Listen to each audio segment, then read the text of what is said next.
Have you ever felt that the traditional advice that you get on anxiety, depression, mental health problems is just not working for you? We all are looking for that one relationship in our lives which is like not judgmental, honest, and which makes us feel empowered and good about ourselves. What if I told you that relationship is not with a person or a therapist, but with a four legged creature that is 1,200 pounds? Yes, I'm talking about a horse. And equine healing is something that I have recently learned about. And today's podcast is going to be about healing through horses. So let's welcome Kasia Bukowska. She's an artist, a horsewoman, and a transformational mentor. She was told that she would never be able to ride a horse again. But she defied all medical predictions by connecting with horses through emotional awareness, body language, and non traditional methods. Welcome, Kasha. Thank you so much for joining today. I'm so excited to talk about healing through horses, something I know I recently learned about it. So let's begin with the basics. What is healing through horses, and how did this come about in your life? Perfect. Thank you so much. So, healing with horses, I think this could have maybe a different definition for different people. But for me personally, healing with horses is showing up, being open to what they have to tell you, and being open to feeling that so that you can process those feelings with a horse, because a horse can help you regulate those emotions and regulate your nervous system because of also how much energy and aura and how their heart beats slightly slower. So it helps us calm us and brings us down. And when we can feel those emotions with the horse, then we can let them go. How did this happen to you? How did you end up healing yourself through a horse? I know you had an incident. Do you mind talking a little bit Yes, about that? thank you. Um, so I didn't realize the power of horses until the universe woke me up to it and kind of put me in a very deep, dark, low place that I was able to finally see it. Because initially, my goals with horses was to jump higher, go to competitions, compete globally, compete in Grand Prix. And, when I saw other people doing liberty work with horses, which means nothing on the horse, and they're able to almost like dance with the horse. And I thought either it's fake or they're born with it. And that's it. Like, that's how I addressed that whole thing. But then I making strides in my career as a writer. I moved to Poland for a course that I thought would be able to take me to the next level. In LA, I was never able to afford a horse like that. And so I moved there with the intention of just jumping higher and higher. And I jumped the highest I had ever jumped on any horse ever. And it was a feeling that took my breath away. But that feeling is nothing in comparison to the feeling I get now having this emotional connection. Because before it was all about me and what I can do and what I can tell the horse to do. And yes, we accomplished it together, but it was more from a dominance perspective and more coming from my ego of wanting to prove myself until I hit a point where the universe put me in a wheelchair. And this was really, really crazy and nuts because when I say that, a lot of people think, oh, you fell off your horse. I was like, nope, my horse did not put me in a wheelchair. I remember getting my first symptoms while I was competing at a horse show. And I felt it in my fingers. And I thought maybe I'm pulling my horse too much. But at the same time, I didn't feel like he was crazy. So why are my fingers hurting? And then it was like the next day, my knees and my ankles and then my hips. And I started not being able to sit down. And so within 5 days, I became a vegetable. I was bedridden. I was in a wheelchair. I needed 24-hour care. I could not feed myself. I could not go to the bathroom by myself. I could not wipe myself. And it was embarrassing for me. It was humiliating. And it was really hard. I felt like it was so difficult that I didn't want to live.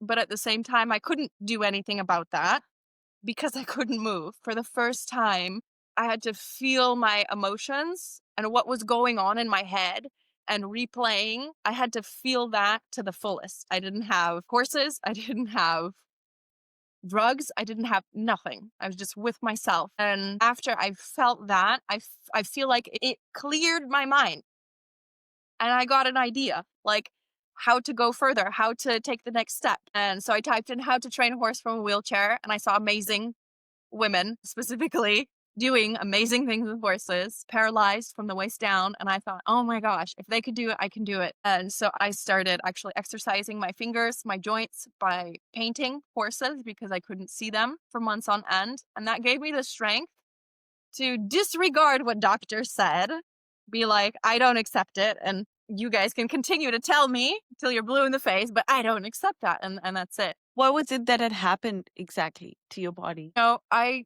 had an autoimmune disease. Actually, I had two. So after 1 year, almost 1 year, it was like 8 or 9 months, 4 different hospitals, over 20 private doctors.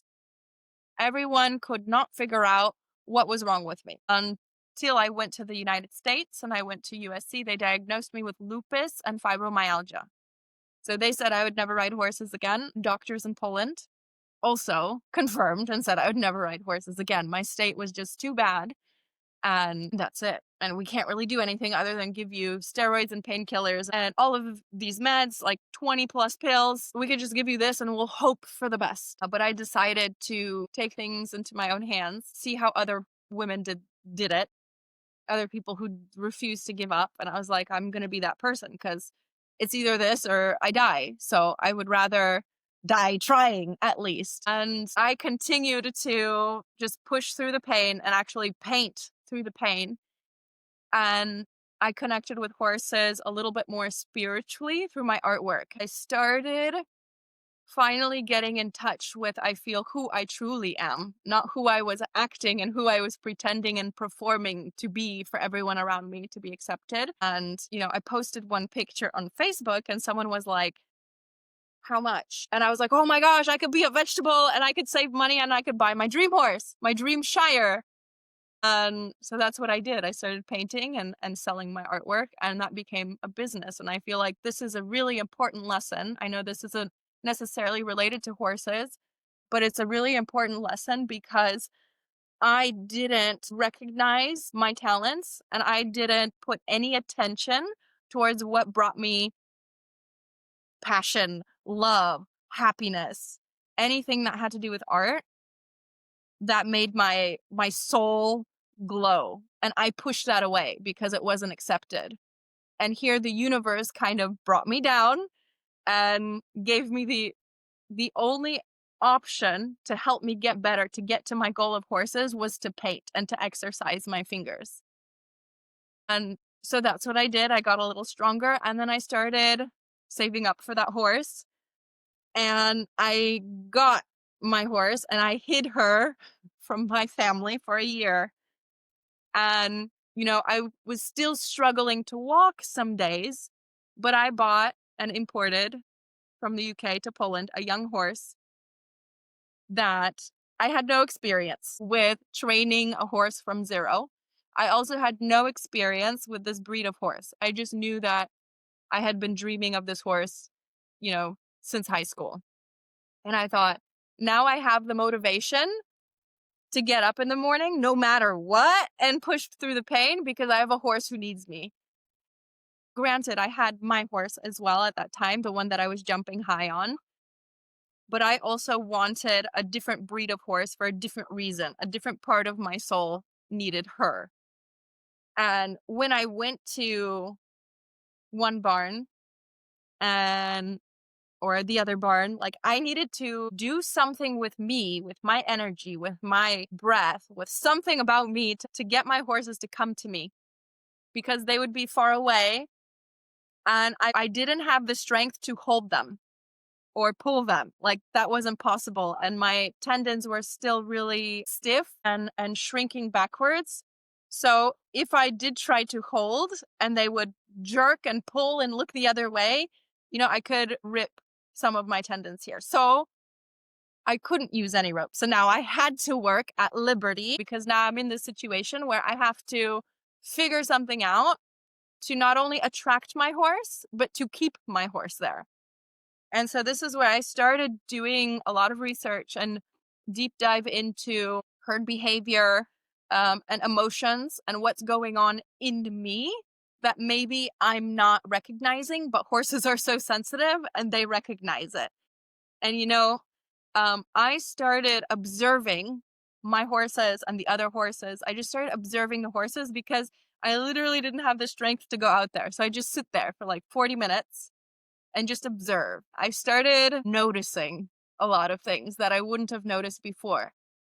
But, had I been healthy and someone would have told me, liberty stuff with horses and connection with horses is not fake and it's not magic.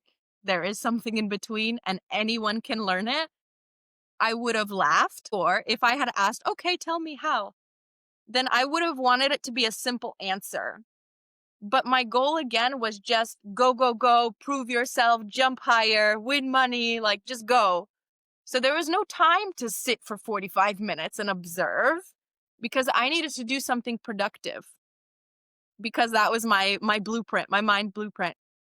And now here to where I literally couldn't walk over, that's when I started noticing these things. And that's when I started incorporating these techniques and these signals that I saw with the horses into what I was doing with my horses. And most of the time, honestly, it did not work. And that's exactly what needed to happen though, because when it didn't work, it was a mirror of what was going on deeper inside of me that I was missing the point. I was still missing the point because again, when they came over, I wanted again to prove in some way.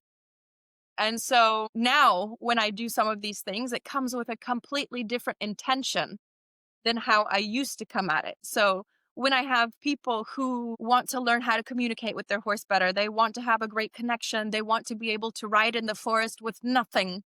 And, it's possible. It's possible for anyone. But first, it comes from looking within and setting that thermostat so that you can connect with your horse. Wow, that's a very, very inspiring story. You've kind of healed yourself through your horse that you bought yourself. But I do want to talk about how this is possible. Like you kind of walked me through your entire story, but I'm sure it's different for everyone. So what are the different kinds of therapies, like equine therapies that are available right now for people, maybe who are suffering through anxiety, stress, or just like sensory Yes, issues? perfect question. So, equine assisted therapy or equine assisted learning is very, very helpful for people struggling with trauma, depression, PTSD. This type of learning and working with the horse, having the horse help you regulate your nervous system, but at the same time, take lessons from the horse. So, I was able to learn the signals from my horses, and I started collecting more and more horses so that I would start to see, are my methods and my energy the same with each horse? Does it work with every kind of horse? An old horse, a rescue horse, a horse with an amazing upbringing, with a heavy horse, a sports horse. Like I just wanted to try it all. And when I did, I noticed that I can take different aspects depending on what the horse needs. But at the same time, it's also a mirror of what I need. And what attracted to me to these, this is also very important. What attracted me to these specific horses was my subconscious basically screaming at me, you need this horse because this horse has a lot of lessons for me. So when someone goes to ride some random horse, they're on vacation and they get a horse and everyone's horse is calm, but their horse is not. I really feel that that is a mirror for something deeper. This specific horse comes into your life for a specific reason. There are also riders that I meet who get a horse. They feel like, oh, we click. And then 6 months later, they're like, I don't know. This horse isn't really working for me. Until they look at this horse is mirroring to them what they need to work on, what their subconscious is ready to work on and ready to process. And if they don't, then the next horse and the next horse and the next horse is going to keep showing up. And if it's not going to show up in the horses, it's going to show up in friendships, in with their partner, with something at work. It's going to mirror somewhere else. So if your horse is showing it to you, take that lesson so you don't have to keep going through the same cycles just in a different place. Instead of the barn, you're going to have to face it at work or face it at home. But how does a horse know exactly what you're feeling and how is it exactly shown to you? You know, you're riding that horse, you're taking lessons. Like, what is that sign that the horse gives to you that you figure out, okay, maybe this is what I need to work Okay, on? so for me here, I want to give two examples, one with my own horses and one with other people's horses. So, for example, with my horses, I have 6 horses and they're all extremely different. And they have helped me heal different parts of myself. So, I have a specific horse that's great for self worth, confidence. Yeah, I would say that's him. That's like his number one thing is just confidence and self worth. So, when I open the gate and he walks out, I already know what we're working on today. And I already know what this person is needing and wanting, and then if another horse walks out, she's so crazy, she's so spicy, and I love it. She is a lot of work with your inner child, with being playful, getting in touch with your body, feeling your emotions and feeling your body and the sensation. So if someone says, "Oh, I feel nervous," where do you feel it? Usually these people are out of touch with their body and they're like, "What do you mean? Where do you feel?" I'm nervous. I'm like, "Okay, but do you feel it in your stomach? And do you feel it in your chest? Do you feel it in your hands?" And these people are so disconnected, they don't even know where it is. Lulu helps with this specifically. And if it's another person and their horse, then it's I look for what is the horse expressing. I look for those movements, those signals that I observed all of those hours on the sidelines. And I look for that and I start asking them questions to see what comes up for them. So let's say I had one client who's walking a very young horse. Walking is maybe doesn't do it justice. The horse was kind of running and she was just kind of surviving. So, I asked her to just let the horse go. And she was like, "No, I can't." And I was like, "Why can't you let the horse go?" She's like, "I won't be able to catch her." But here I recognize that she needs 100% control of everything because in her life, she feels like she has no control. And so, after asking her a couple questions, asking her if she trusts me, that I will be able to catch the horse. I guarantee that I can catch this horse no matter what. She let this horse go. The horse ran around a little bit, and I asked her, "What's coming up for you?" And, she was just all in panic. And I was like, "Okay, don't look at the horse right now. Feel it in your body, what's happening." And so this horse was really a mirror of all of her feelings running in circles inside of her. Once we started to talk about it and let that out, and then also start to get silly, like I bring props and like, "Hey, let's go jump on a trampoline. Let's let this out. Let's do some jumps and like have this movement." And then like I could see her eyes glaze over. She didn't want to be a part of this, but I could see she wanted this change and she did it. And I was like, "Now look at what is your horse doing?" Because here you disconnected because finally you weren't all like, "Oh, what is my horse? I have to micromanage." But you finally took care of yourself.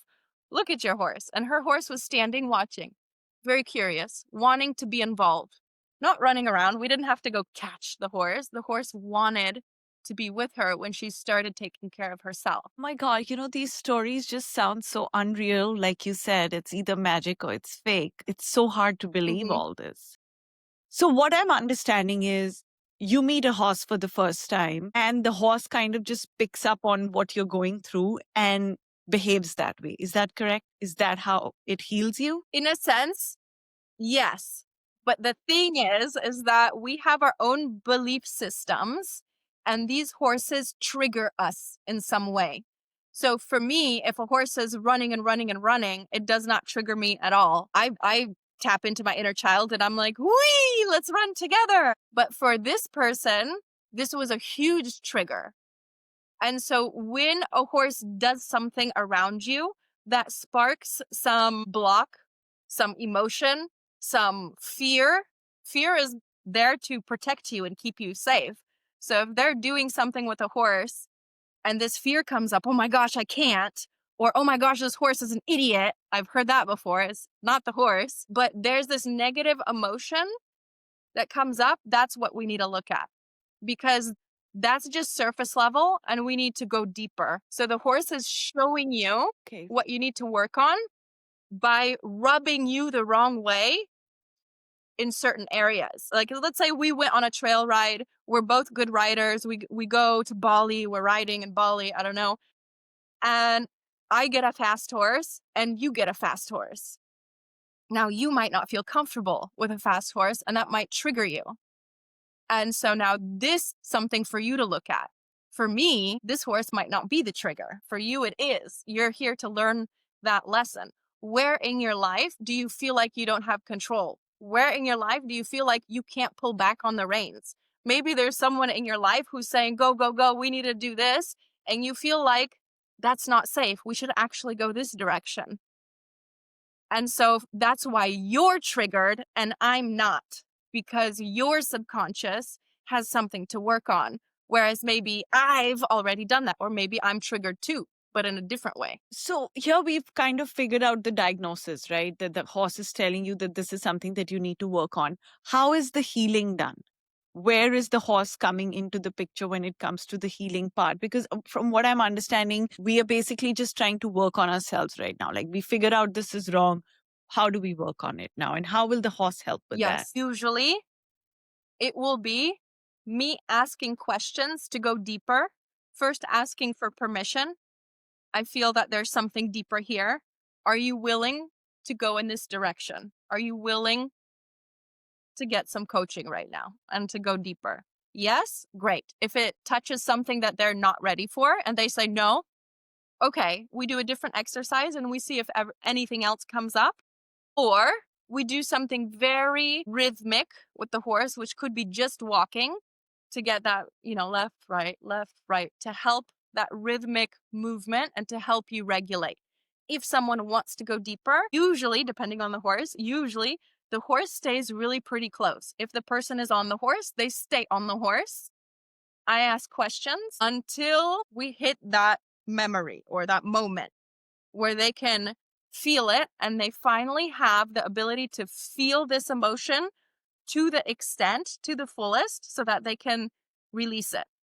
Now, the horse might be standing still, the horse might be walking. It depends on the situation, on the client, and what's needed in the moment. But really, once the tears come, sometimes it's for a moment, sometimes there are no tears, it's just remembering and releasing, and that's it. And when there are tears, it's interesting because a lot of the times my horses look like someone just like pushed the off button, like shut down, and they kind of just look like they're off or they're sleeping or something. But it's like the horse really gets in tune with its own body and with this person's body, and they slow their breath.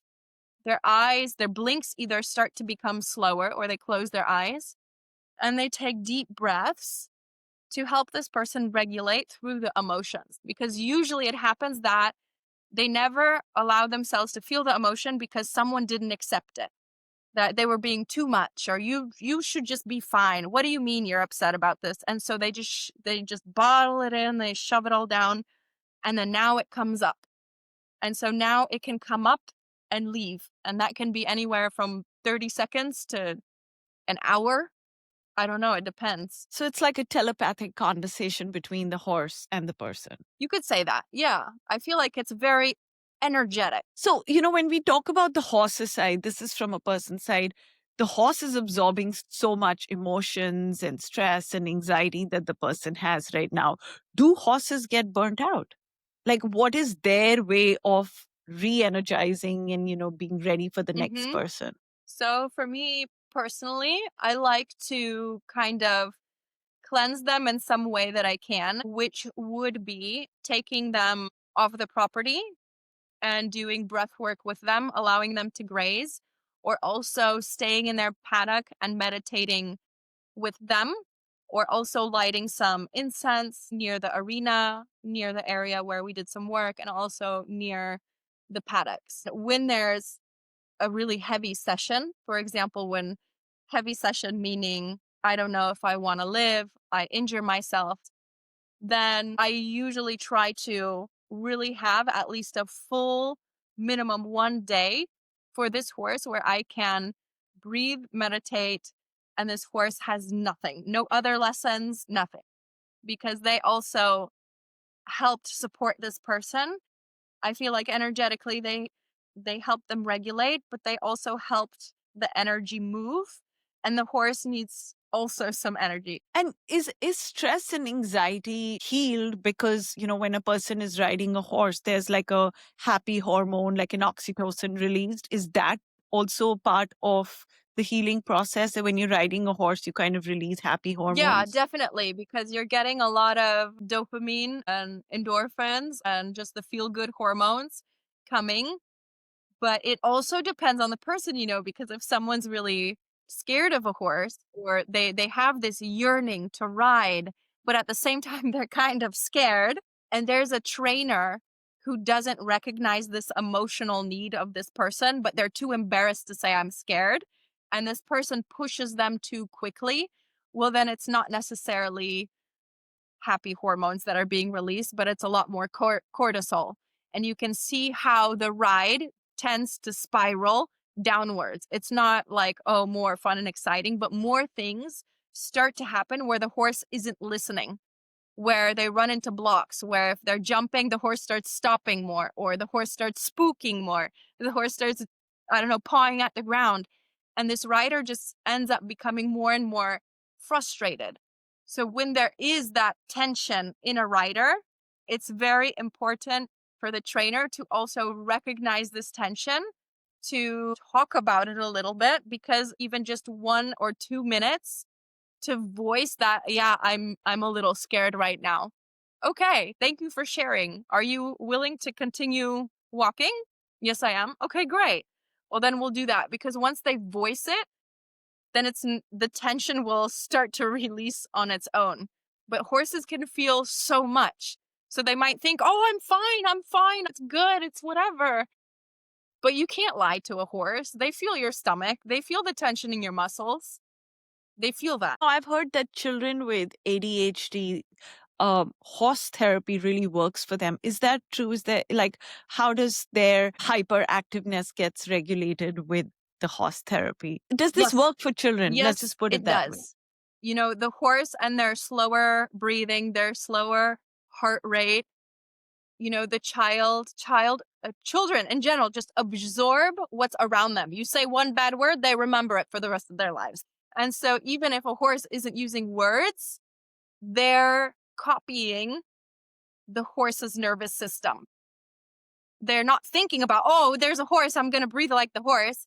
It's something automatic that happens naturally. Their bodies start to attune and adjust to the horse.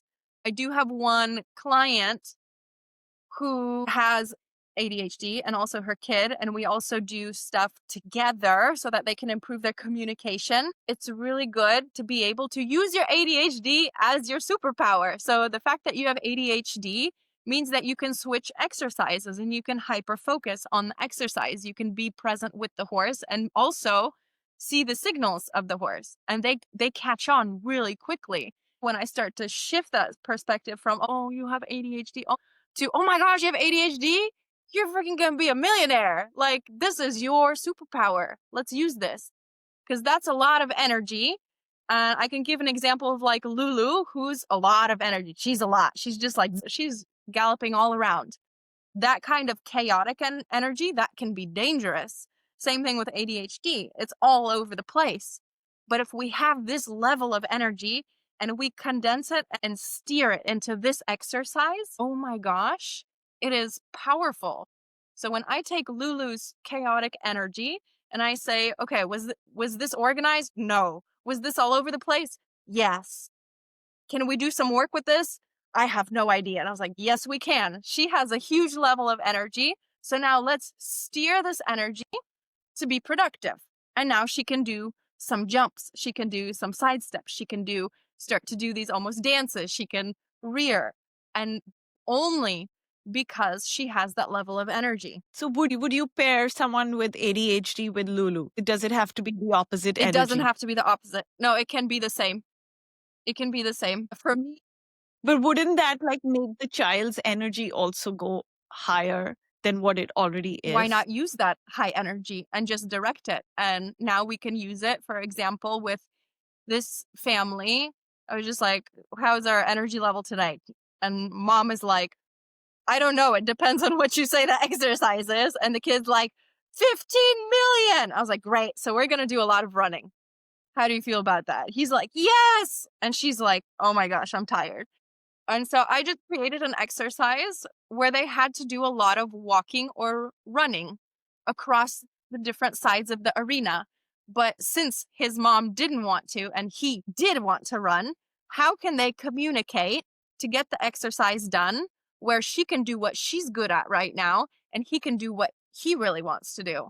So, right now is not a time to calm down because he has to calm down in school. He has to calm down at home. So now in these sessions, this is not a time to calm down again, but he has all of this excess energy. So we need to get this out. And who better to do it with Lulu? That's amazing. Kasha, this has been such an insightful podcast.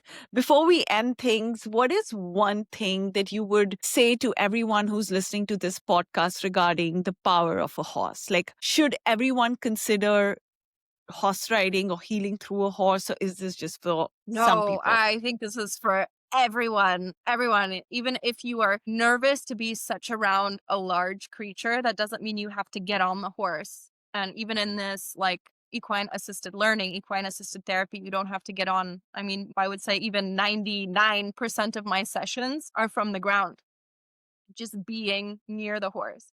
So you can even start just being outside the fencing, outside the paddock, and just you're driving and you see horses on the side, stop. Go near the fencing and just take a couple deep breaths and see how you feel. And also see how you feel when a horse stops grazing and looks at you. Because when they're looking at you, they're really not looking at, oh, you're a psychologist, you're a teacher, you're a businessman, you're a mom. They see your soul, they see you and your spirit. So when a horse looks at you, sometimes it can be, oh my gosh, what are they? Are they gonna, it's this fear that comes up. But I think it's not the fear of them attacking you per se, it's the fear that comes up of them seeing who you truly are under all of that.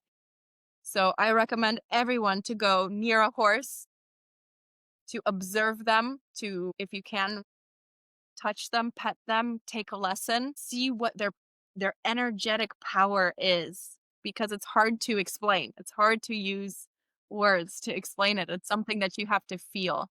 And especially nowadays with AI and everyone working from home and on their laptops and being in the cities, we're so disconnected from nature. And horses can help you get that connection back. Wow. I am excited to, join some lessons now. But thank you so much, Kasha. This was really amazing. And what an inspiring story. I hope to be in touch. What is a good place for the audience to reach you? Perfect. Instagram, I'm on there every day. So my Instagram is equestrian Kasia Bukowska. I also have a website called hearthorseexperience.com. And I also have a second website purely dedicated to my symbolic equine art, and that is kasiabukowska.com. Thank you so much. All these details will be at the bottom in the description section. If you did like this podcast, please like, subscribe, and share. Until then, this is Rishanka Jones signing off.